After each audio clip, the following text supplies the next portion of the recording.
On a day where getting out of bed was unbelievably difficult because of the devastation of losing to South London set-piece merchants, some potential light at the end of a very long tunnel with reported Tottenham interest in two exciting Premier League forwards. Meanwhile, Daniel Levy and ENIC have upped their ownership dose and tried to sneak the news out while we weren't watching. I'll be discussing that, my hopefully more considered thoughts on last night's North London derby defeat, and some news from Old Trafford that they won't allow Marcus Rashford to move to any Premier League club whatsoever.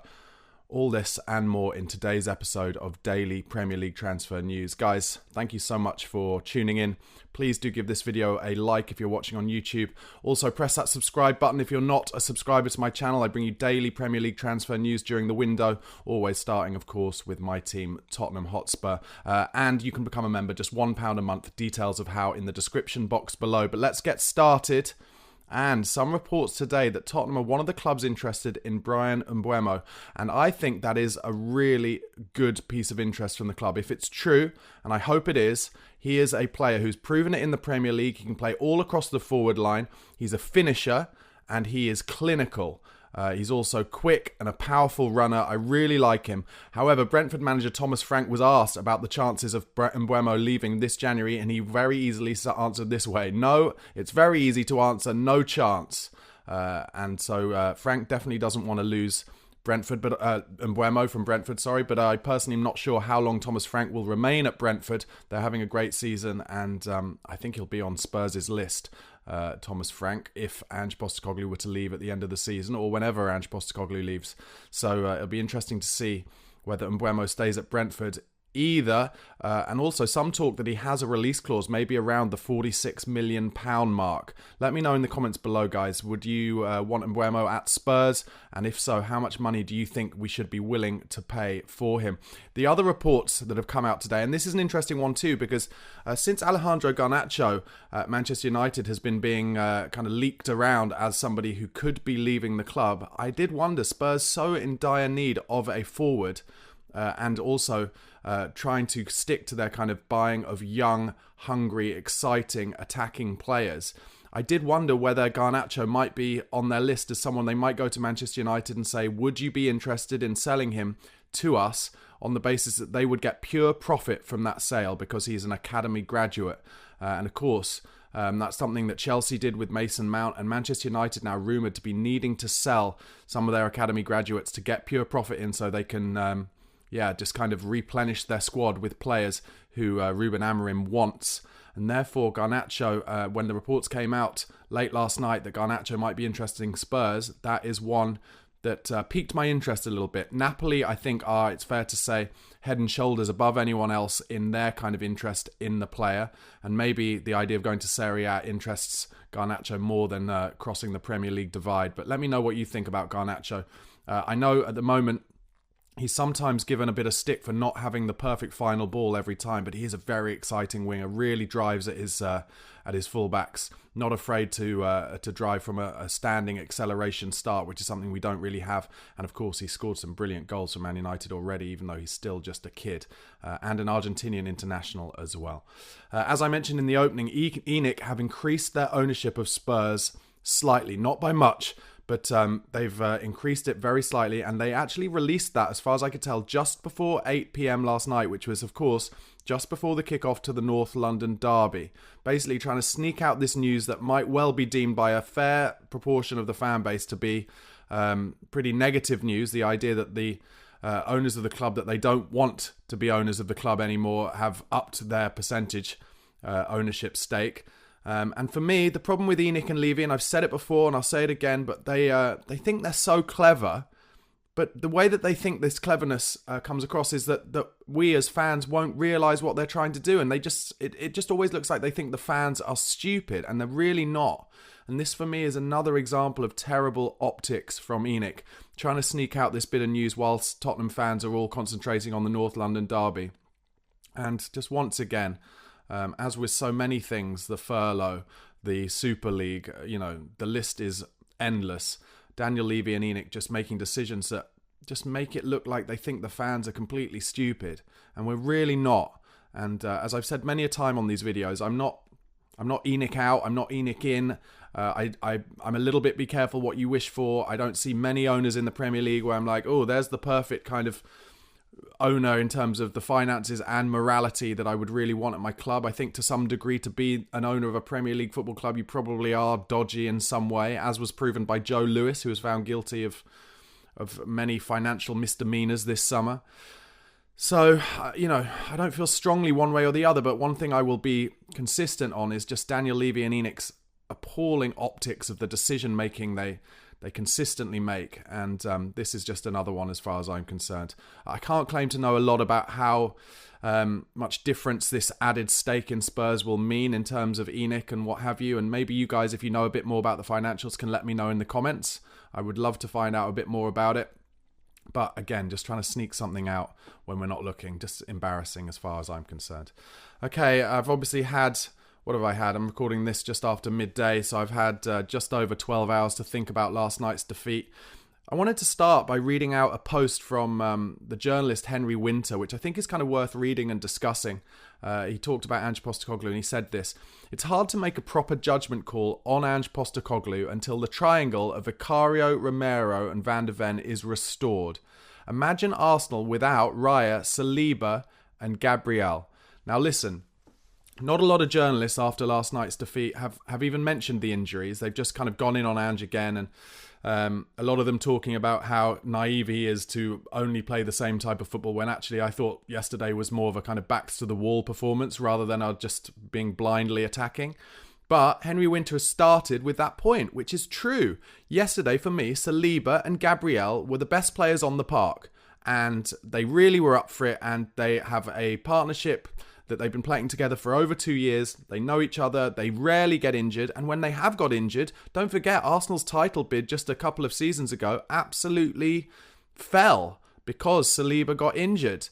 So I think that's a fair opening point from Henry Winter. He goes on to say this: Postecoglou has flaws, set pieces, risky high line at times, and not realising that stubbornness is different from single-mindedness. His players' lack of fight in the North London derby, in brackets he says Bergvall, Spence and Gray, honourable exceptions, reflects poorly on his team talks as well as their character. It's the derby. Commitment is the starting point. The captain, Son, scored, but he's not the force he was. It's a mentality thing as much as ability with Spurs. And injuries. The squad depth isn't there. Well, that last sentence for me sums it up, and I agree with it. It is a mentality thing. I've said it numerous times on these videos this season. Spurs struggle when we come up against adversity. It's been very rare that we've fought through that kind of struggle, and last night we were up against it. We were up against a very well-drilled, high-pressing team who were pressing with numbers all the time, and we couldn't get around it. But then I would say one of the main reasons we couldn't get around it is what Henry Winter said next: the injuries and the squad depth. For me, in a game like that, where Arsenal were pressing players with 3 or 4 men at times, that's where we really badly needed Christian Romero, because as good as Archie Gray is on the ball, he's not yet there in terms of his confidence within the side and his ability, having only really played these kind of last 10, 12 Premier League games and a season at right back at Leeds. He's not there to, every time he gets on the ball, put his foot on it and bravely play a ball between the lines like Christian Romero does. Christian Romero is a World Cup winner. Christian Romero is an experienced player, and we miss him so much in a game like that especially. I will also agree with Henry Winter on what he said about Son Heung-min. He did score the goal and he kept it down well, and of course we got lucky with the deflection, but he was pretty absent apart from that. In the first 6 or 7 minutes, he lost the ball a couple of times with his back to goal. Arguably, they could have been given as fouls, but the referee was letting a lot go, especially in that first half, and so he had to learn quickly, be stronger, keep the ball, and he lost it in dangerous areas when we needed some relief up in the kind of halfway line around that area. And he wasn't able to keep it, and we need more from Sonny at the moment. Henry Winter goes on to say this: Postecoglou is hardly the only manager trying to cope with an injury crisis. Andoni Iraola has 8 players out at Bournemouth and is still doing well, 8th in the Premier League, still getting a balanced, organised, very competitive 11 out. But then he's a better manager. tactically and in terms of in-game management than Postecoglou and will go to a Champions League club one day. Well, that is Henry Winter going in on Postecoglou and literally saying he's a better manager, Iraola. And that for me is why Iraola will be high on the list at Tottenham Hotspur, because I agree.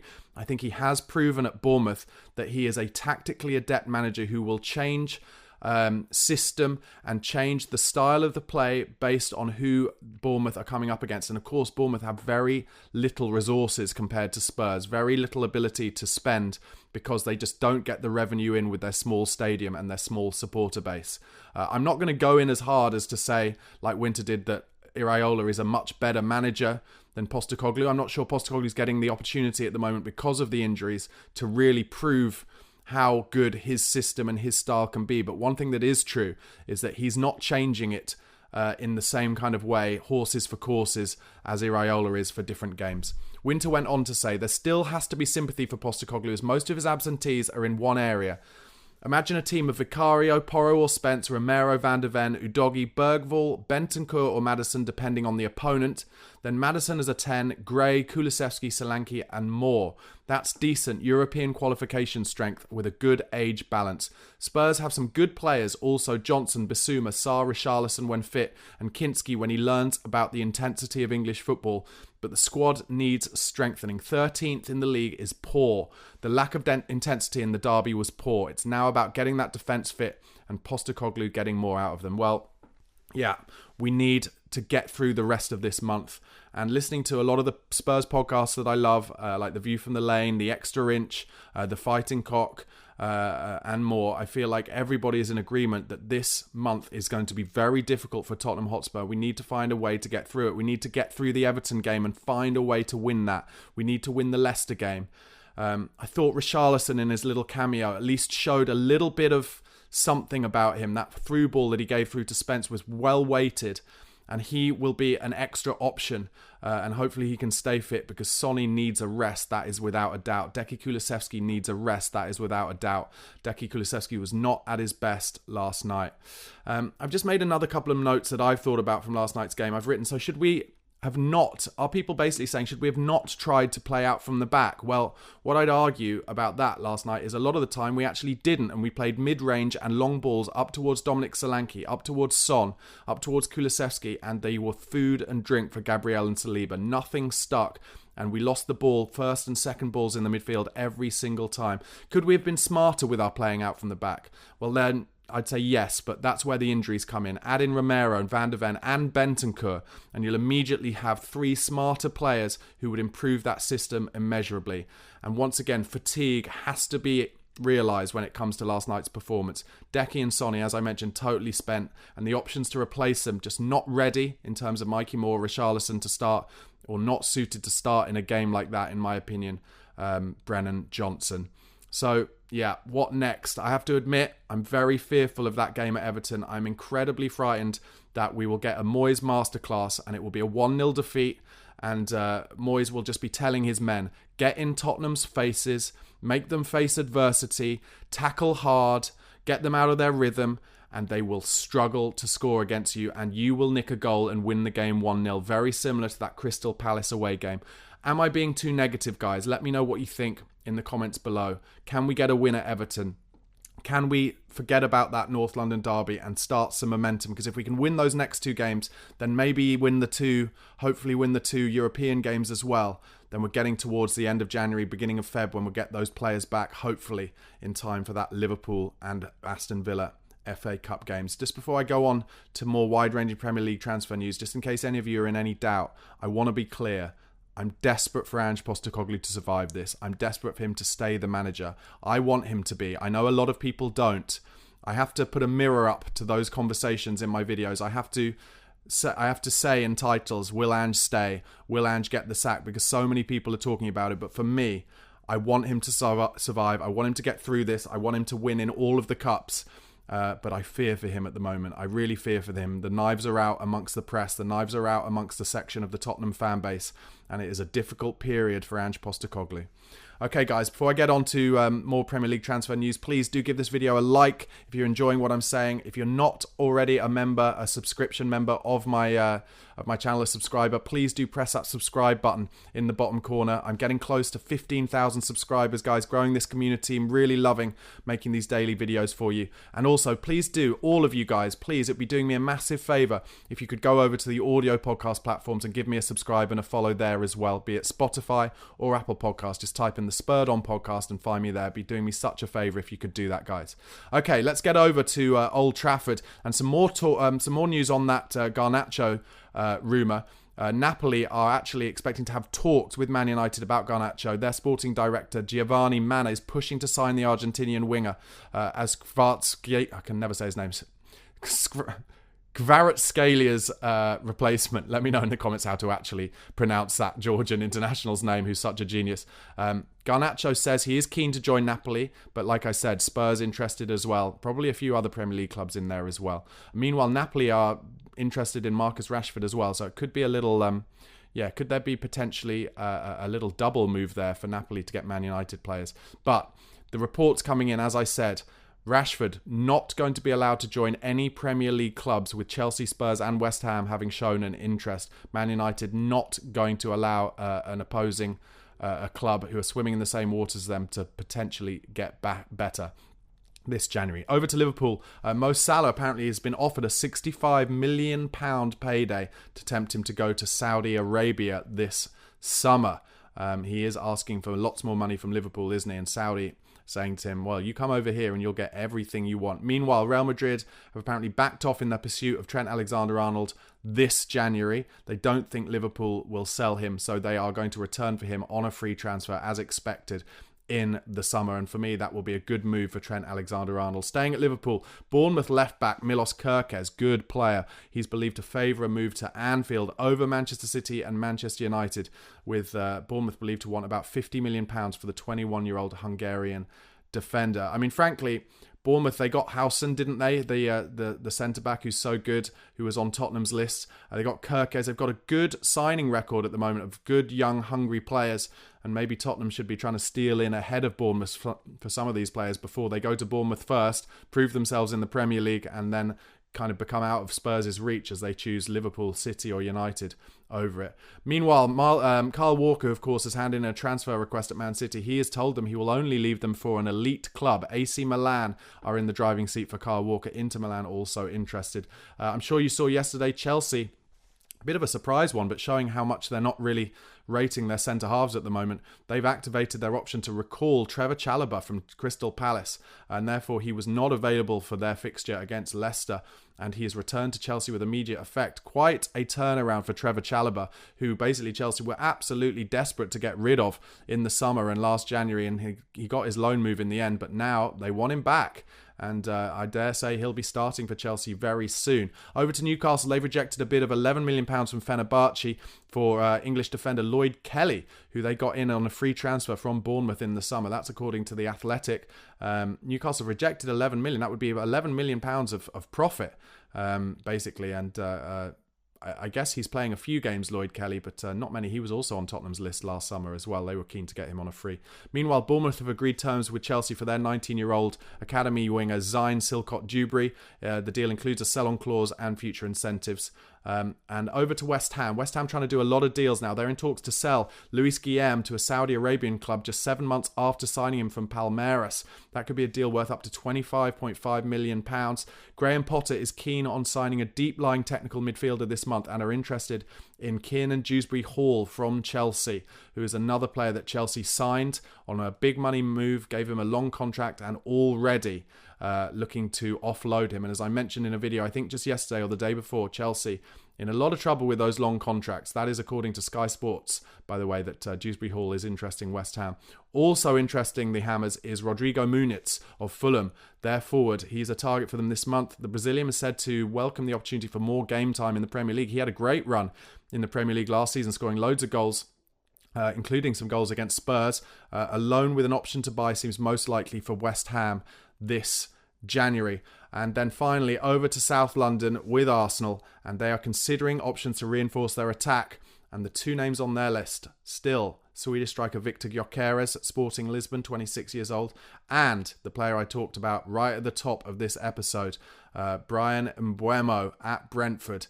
Also interesting Arsenal as well as Spurs, and sadly, you'd hate to think, but you do think that if Arsenal come in for him and Spurs go in for him, he's more likely to choose Arsenal than he is Tottenham Hotspur Football Club. Anyway, guys, that has been today's daily Premier League transfer news. Thank you so much for watching. I can't tell you how much I appreciate your support. Please do give this video a like if you haven't already. And like I said, I'm getting really close to 15,000 subscribers on YouTube now. So if you haven't already pressed that subscribe button, please do. Trying to grow this community together, get loads of chat going and engagement in the comment sections, and really appreciating how many of you are watching my videos every single day. And like I said, please do, if you'd like to support me, please do give me a click on one of the membership links, be that a YouTube member or Patreon. It's just £1 a month and really helps me make this daily content for you. All the details of how are on the links in the description box below. I know it was a difficult night for Spurs fans last night, but it's Thursday, we got a game at the weekend, and thankfully a quick chance to turn things round away at Everton, who we actually have a pretty good record against, and I'm clinging to that. Have a good day, guys. Cheers.